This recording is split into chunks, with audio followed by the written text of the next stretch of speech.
Hi, this is Kip Palmer, editor of Cycle News Magazine, and we're here today to talk about the all-new 2021 Kawasaki KLX300 and KLX300SM Supermoto. Kawasaki introduced both models to the media recently in Sacramento, California, where we got a chance to sample both bikes over 2 days. The KLX300 isn't exactly an all-new motorcycle, as it carries over the same chassis, frame, and suspension as the previous KLX250. However, there are some differences when it comes to the motor, obviously.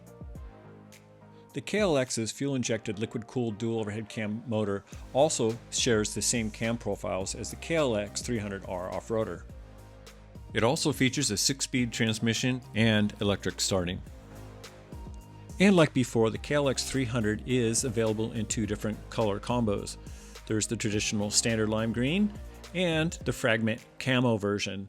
The lime green version is a little bit less at $55.99, the camo $57.99. Well, we just finished up our all-day ride on the new KLX300. We spent the first half of the day tooling around some back roads up in the foothills of the Sierra Nevada mountains.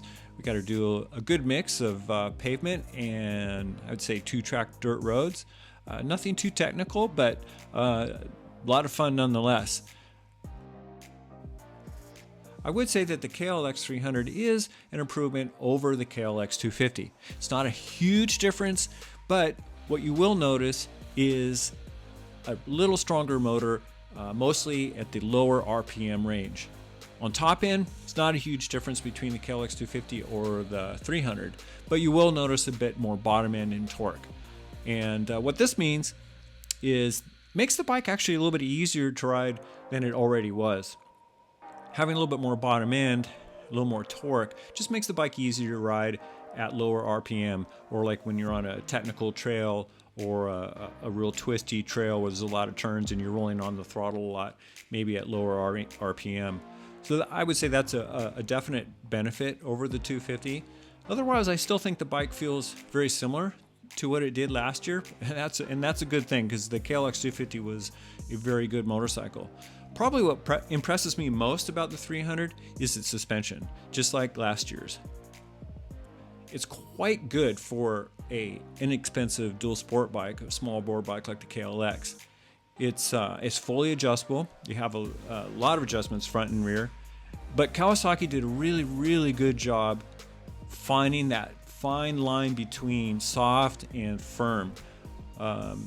I found the bike to be very comfortable over the smaller bumps and kind of a cushy feel, and which made the bike comfortable to ride all day. But when speeds pick up and you begin to hit things a little harder, there's quite a bit of suspension there to soak up the big stuff. I spent most of the time on the off-road on this day, especially when we were at Prairie City, and I very rarely bottomed out the suspension. And I'm pushed about 165, so I'm not overly heavy, and I think that's about where the KLX300 is set up for, or something like that. But I see a lot of range in the suspension, so if you're a little bit heavier, I think that wouldn't be a problem at all.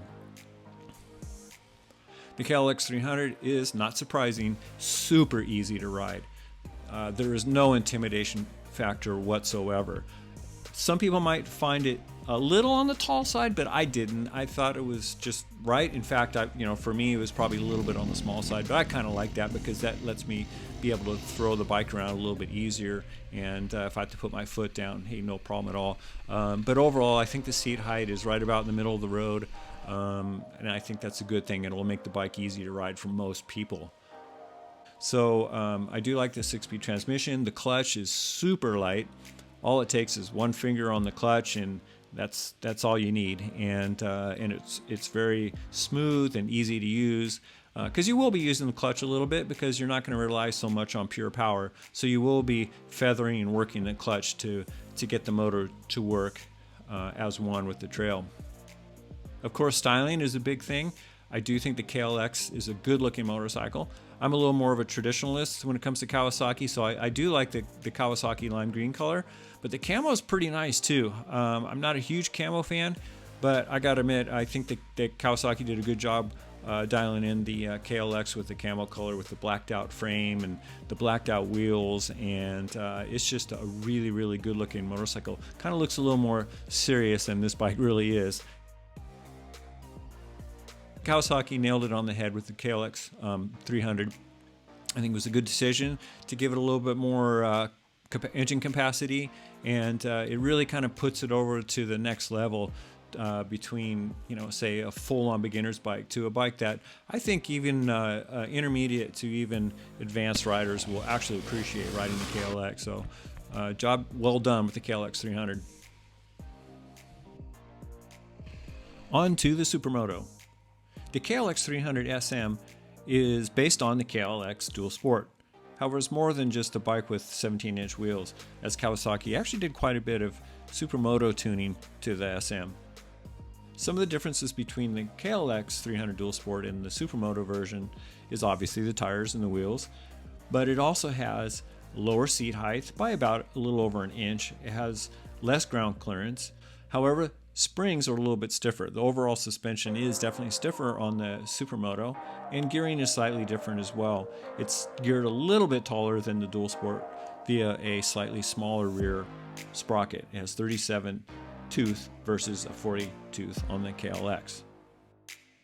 The Supermoto comes in two color versions as well, except for camo, it comes in blue. Our ride on this SM300 started off much like it did the day before on the KLX300 Dual Sport. We hit the roads, we headed towards the foothills and spent the day, or at least the first half of the day, on paved twisty roads up in the hills. And of course that's exactly what this bike is meant to do. It's a lot of fun up there. It has enough power to keep you smiling. And suspension, one thing I did notice quite a bit was the suspension. It is significantly stiffer than the 300. Certainly not overly stiff, but definitely stiffer, and it's one thing you will notice hopping off back to back from the KLX Dual Sport to the SM. The seat height is also noticeably lower. Spec-wise, it's approximately a little over an inch lower, and which is very noticeable.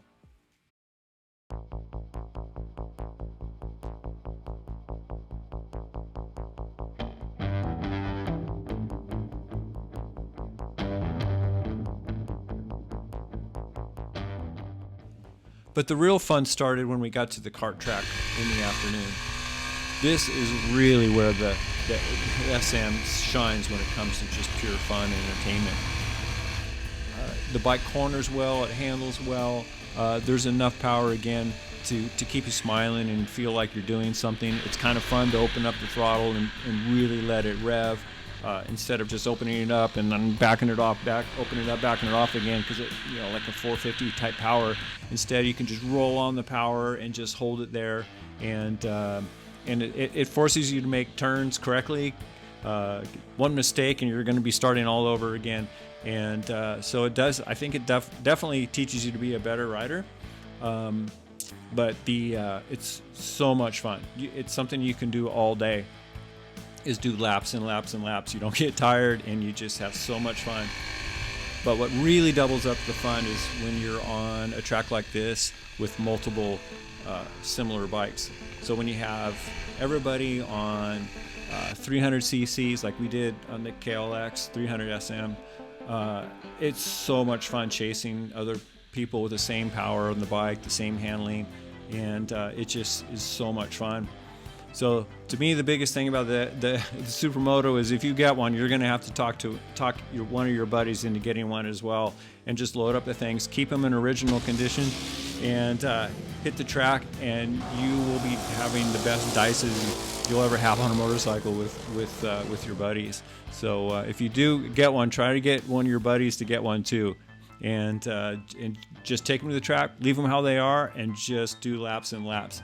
And you'll have so much fun. But yeah, this SM300 is a blast. I think it's a really, really good street bike. I think it would be a great around town cruiser, and definitely a good back roads getaway for the weekend. But this thing's definitely wants to be at the track though. So if you live near a kart track, I would seriously considering getting the KLX300 and having that thing in your garage for those weekends, and again, get one of your buddies out there and just start racing away and doing laps every day. It's a lot of fun.